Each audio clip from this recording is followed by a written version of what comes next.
Quiero darle la bienvenida a Alejandro Hernández, periodista, director del diario digital La Gran Aldea.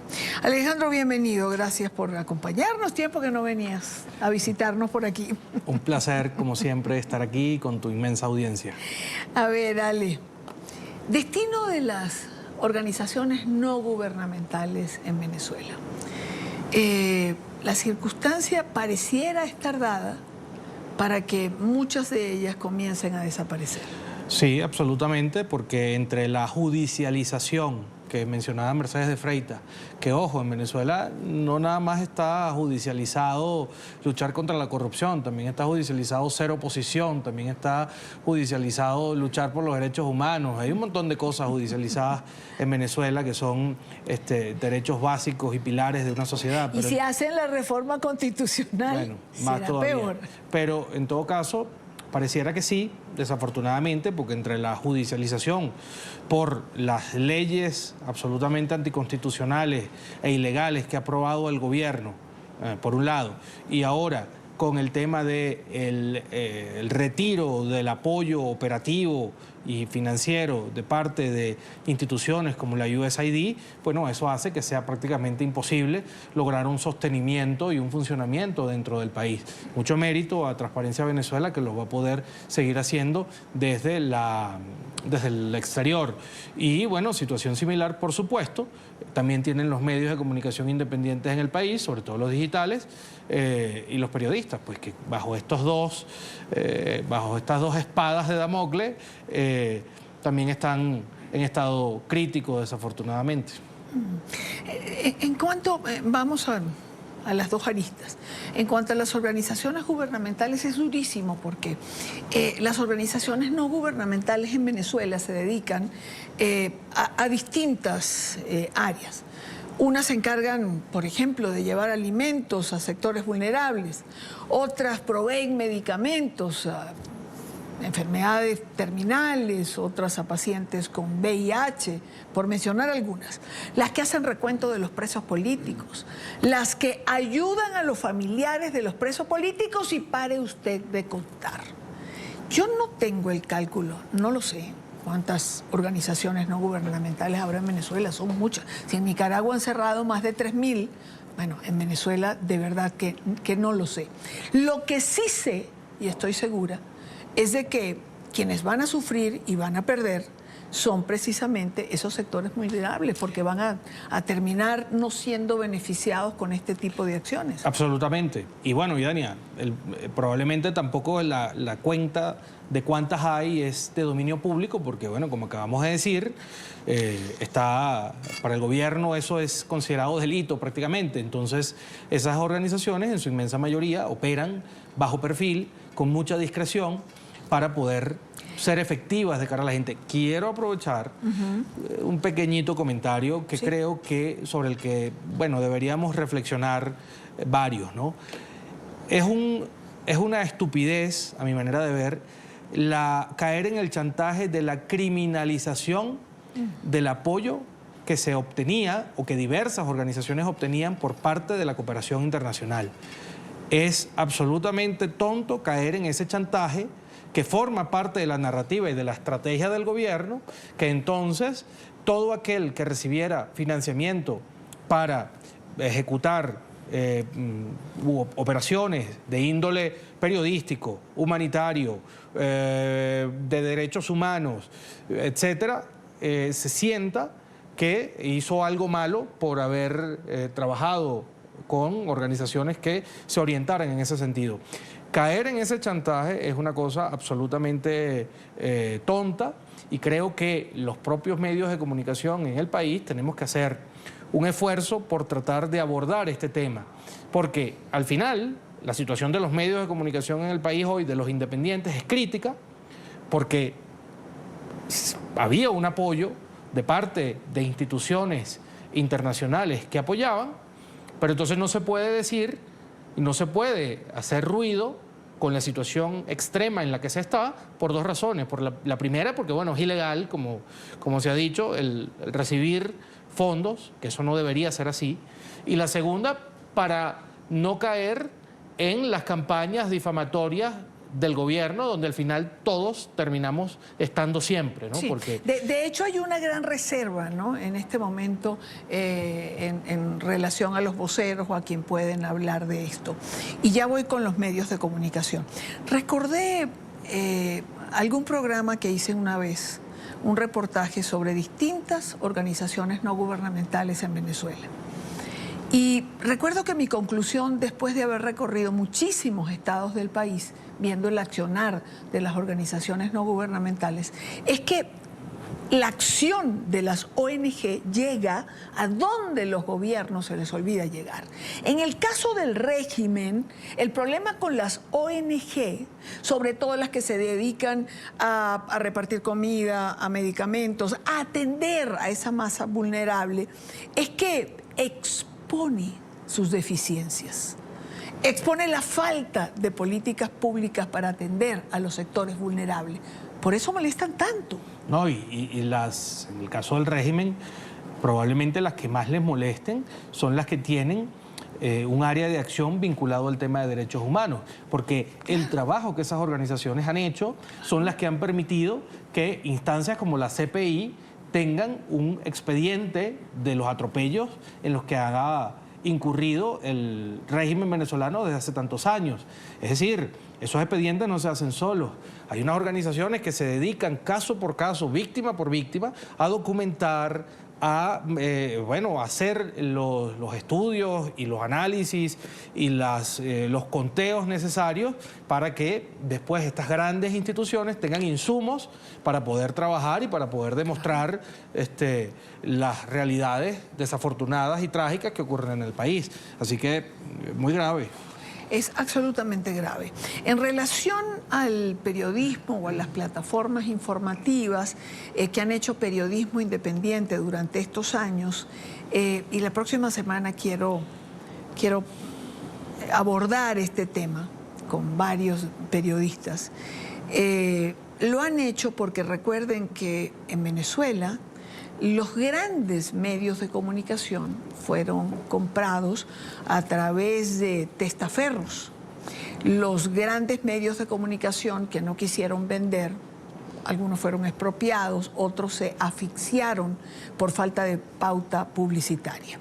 El periodismo venezolano se tuvo que reinventar a través de plataformas digitales que garantizaron de alguna forma la información independiente. Y los medios internacionales, pocos medios internacionales, que informamos desde y para Venezuela en muchas áreas. Estas plataformas y estos medios fueron financiadas, y como dice Alejandro, no es ningún crimen, por organismos internacionales. Y si no, ¿cómo iban a subsistir y cómo iban a salir? Esos medios, de no arreglarse la situación, tienden a desaparecer. No hay otra forma de que unos medios independientes sigan operando sin apoyo de instituciones extranjeras o instituciones, digamos, que se dediquen, fundaciones que se dedican a apoyar la libertad de expresión. En Venezuela, estos medios de comunicación no fueron creados como herramientas para negocio, que es algo importante que, bueno, tu audiencia en distintos países entienda. No son empresas, son medios digitales, en su mayoría, que se crearon para combatir la censura que impone el régimen venezolano. Entonces, necesitan de alguna manera un apoyo para poder pagar a los periodistas y a los distintos especialistas que las conforman por su trabajo. En Venezuela no existe un empresariado filantrópico que se dedique a apoyar este tipo de intenciones. ¿Por qué? Bueno, porque el empresariado en Venezuela está en su peor momento histórico, ¿no? Y también tiene, aparte de sus gremios, los gremios empresariales están absolutamente penetrados por el gobierno. Lo que queda de lo que fue un robusto gremio empresarial. Entonces, exactamente, entonces, ¿de qué van a vivir o cómo van a generar ingresos que les permita seguir en pie los medios de comunicación si no es a través de instituciones que están afuera y que tienen como función precisamente abonar hacia la libertad de expresión y hacia el cultivo y el cuidado de los derechos humanos? Ese aporte, bueno, está siendo ahorita obstruido y ha hecho que los medios de comunicación independientes de Venezuela, lo digan sus representantes o no, y yo como representante de uno lo digo, están en una situación crítica. ¿Por qué tanto miedo a decirlo? Para no caer, bueno, por las dos razones que te comentaba. La primera, Claro, porque claro. te pueden judicializar, porque te pueden llevar al Ministerio Público y hacer un show contigo para que expliques cosas que no necesitan explicación, ni tienen por qué explicarse. Y la otra razón es para evitar que todos los francotiradores del gobierno, que cada vez son más, entonces te incluyan en sus campañas de descrédito, de desinformación y de mentiras. Esa es la razón. Posibilidades de que ocurra quizás con estas plataformas digitales lo que ocurrió con las cubanas, que también se les había retirado financiamiento y hace 2 o 3 días leí que se les iba a restituir. Ojalá ocurra, al menos yo no tengo información de que eso esté pasando. Por lo menos lo que tiene que ver con la medida gubernamental de la administración Trump de intervenir por 90 días USAID y otras instancias que de alguna manera están relacionadas con esta, bueno, habrá que esperar los 90 días que se vencen pues ya a finales de abril y ver cuál va a ser la decisión en este sentido. Ojalá haya algún tipo de compón, ¿no?, para esta situación. Pero bueno, hasta ahora estamos en la incertidumbre y en cierta manera todos trabajando de la manera más austera posible para lograr prolongar la vida. Claro. Hablemos ahora y pasemos al plano político, aunque todo es política, como se habrán dado cuenta. Pero quería preguntarte por la renuncia de Omar Barbosa, quien estuvo hasta el día de ayer al frente de la plataforma unitaria. Aduce que el aquí y el ahora, el no ponerse de acuerdo en una sola posición frente a elecciones regionales convocadas por el régimen, pues es una de las razones por las cuales renuncia. Sí, probablemente sea la principal razón. Al final que le da tiene un añadido especial que él forma parte del partido que principalmente se opuso a la línea mayoritaria de la instancia que es la plataforma unitaria, ¿no? Omar Barbosa pertenece al partido Nuevo Tiempo, que es el partido más importante de los dos que se niegan a acatar la línea decidida por María Corina Machado, el presidente electo Edmundo González, y 8 de los 10 organizaciones que conforman esa entidad.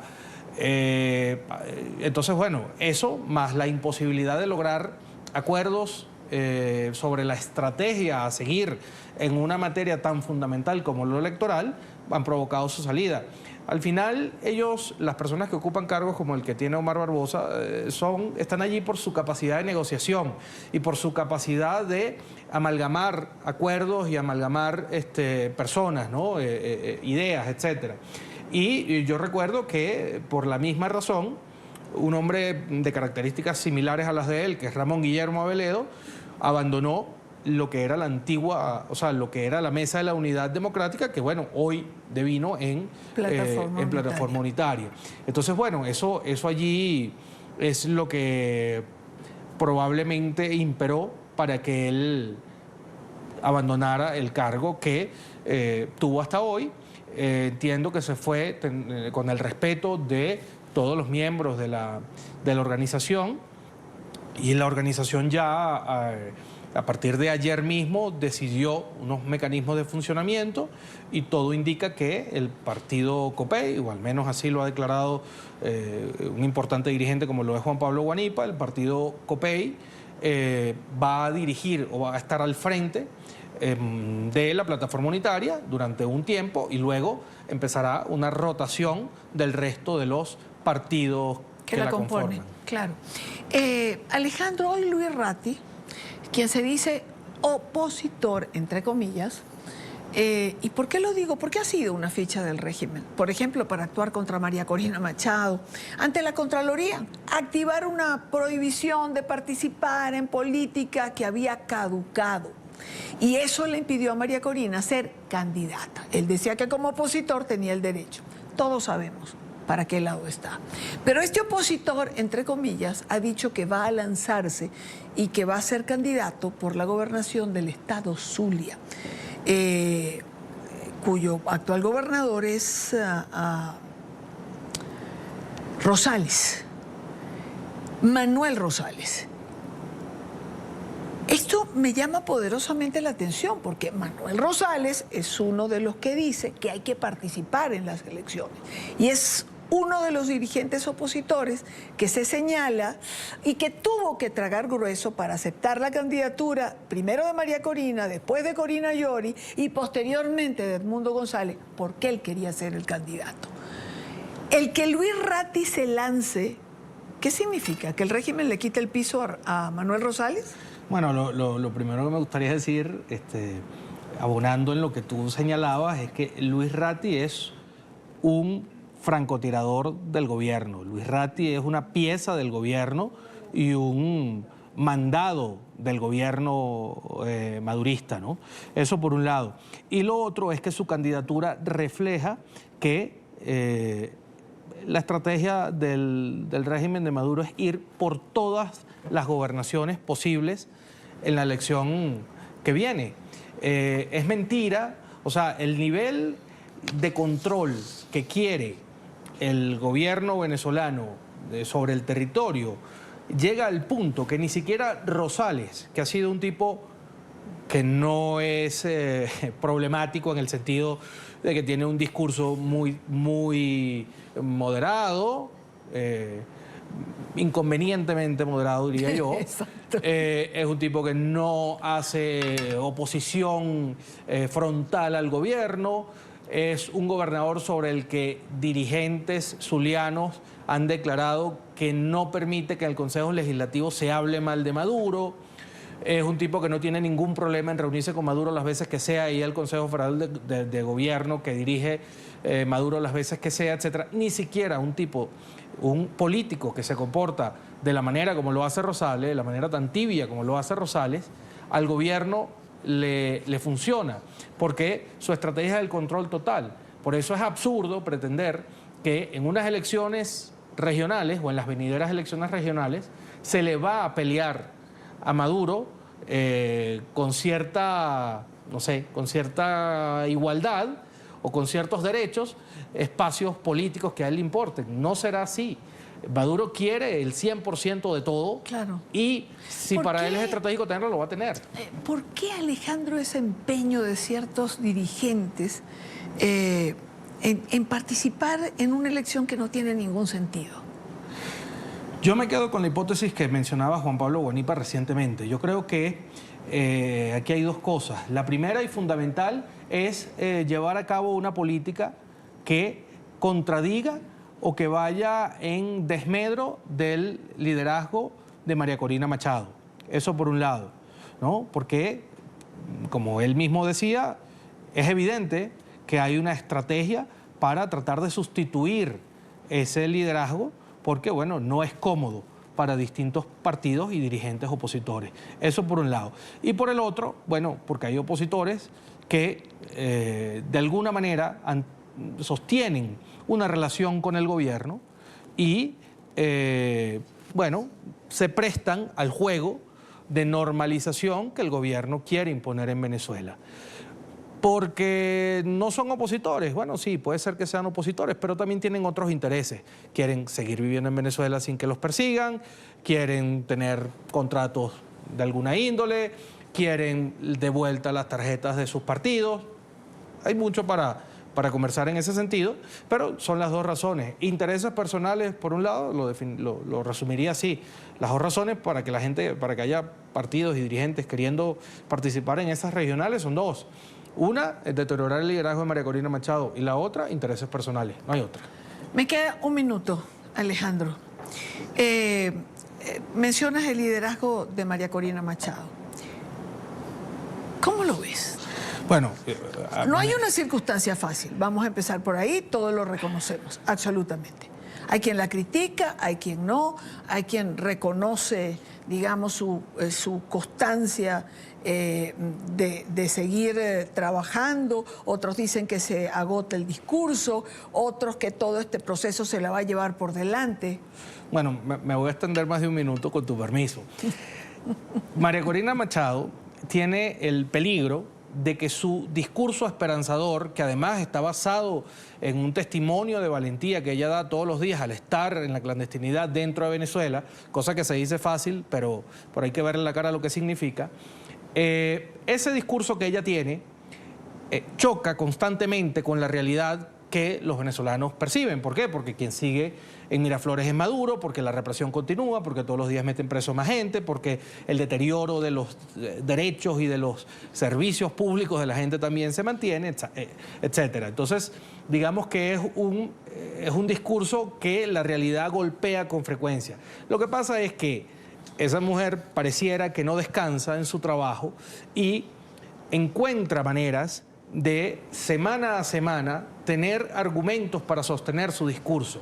Por ejemplo, esta semana, me parece que es una de las cosas importantes que ocurrió, fue a la conferencia esta de CERAWeek, que es de lo más importante que hay en el mundo en materia energética, petrolera. Ahí estaban concentrados las más importantes empresas en esa área del mundo y ella dio un discurso y se presentó junto al presidente electo en esa reunión a decir y a vender a Venezuela como una oportunidad de negocios inmensa, pero por supuesto en democracia. Donde no había ningún representante del régimen, por cierto. Y no había ningún representante del gobierno. Bueno, ella semanalmente, entonces la semana pasada fue el podcast con el hijo del presidente Trump, fue el tema de la revocatoria de las licencias, ¿no?, a las empresas petroleras. Entonces, más allá de que a veces pueda parecer que siempre su discurso hay algo para está mantenerla vigente, desdibujado, bueno, su trabajo diario y constante permite que también haya avances en su causa, ¿no?, y que es la causa de la democracia. Y por eso, bueno, ella se mantiene allí y eso, por supuesto, avalado, Dania, como decíamos, con un enorme testimonio de valentía que representa su presencia en Venezuela, en la clandestinidad, durante todos estos meses y, según nos ha dicho ella en una entrevista a ambos, va a continuar estando allí. Es Alejandro Hernández, periodista y director del diario digital La Gran Aldea. Está conmigo aquí, ya despido después el bloque con él, pero el régimen de Nicolás Maduro intenta mantener abierta una puerta de negociación con Estados Unidos, así lo aseguran analistas luego de que se anunciara que se retomarán los vuelos de deportación directo a Venezuela durante este fin de semana. En Venezuela, analistas entienden el anuncio del régimen de Nicolás Maduro de reactivar los vuelos de deportaciones desde Estados Unidos como un intento por satisfacer las expectativas y exigencias del gobierno de Donald Trump para mantener así abierto un mecanismo de negociación. Explican que es un intento por poder luego exigir algo a cambio, pues entienden la importancia que el tema migratorio tiene para la administración estadounidense. Creo que el régimen venezolano básicamente su prioridad en este momento es reabrir la negociación. Creo que la apuesta del gobierno es que en la medida que satisfaga la necesidad de los Estados Unidos en materia de deportaciones, que parece ser un tema prioritario, ellos van a poder pedir en intercambio, por ejemplo, el mantenimiento de las licencias o alguna condición que flexibilice la decisión que ya se había tomado. Y es que a través de un comunicado emitido este jueves se anunciaba la reactivación de los vuelos del plan Vuelta a la Patria desde Estados Unidos. El primero se esperaba para este viernes, pero el propio ministro de Interior, Justicia y Paz, Diosdado Cabello, aseguró que se movería al fin de semana por problemas climáticos en Estados Unidos. No se reanudan hoy porque ellos anunciaron que tienen un problema allá climático. Unos huracanes, unas cosas, y no va a haber restricción de vuelo. Entonces estamos esperando que ellos digan si es mañana, si es el domingo.